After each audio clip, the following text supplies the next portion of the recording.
debris. Donald, you're probably the best known builder, particularly of great buildings in the city. There's a great deal of question about whether or not the damage and the ultimate destruction of the buildings was caused by the airplanes, by architectural defect, or possibly by bombs or aftershocks. Do you have any thoughts on that? Well, it was an architectural defect. You know, the World Trade Center was always known as a very, very strong building. Don't forget, that took a big bomb in the basement. Now, the basement is the most vulnerable place because that's your foundation, and it withstood that. And I got to see that area about 3 or 4 days after it took place because one of my structural engineers actually took me for a tour because he did the building. And I said, I can't believe it. The building was standing solid, and half of the columns were blown out. And so this was an unbelievably powerful building.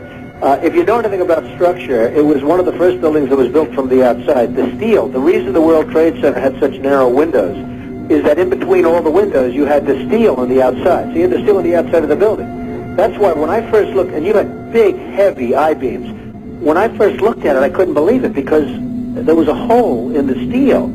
And this is steel that was, you remember the width of the windows in the World Trade Center, folks. I think you know, if you were ever up there, they were quite narrow.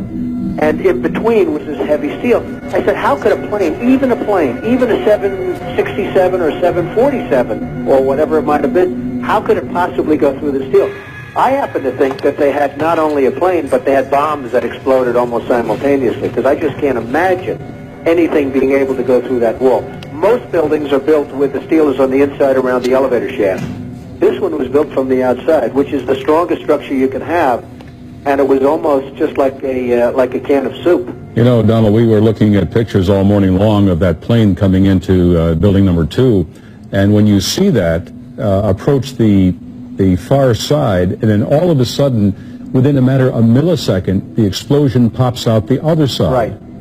I just think that it was a plane with more than just fuel. I think, obviously, they were very big planes. They were going very rapidly because I was also watching where the plane seemed to be not only going fast, it seemed to be coming down.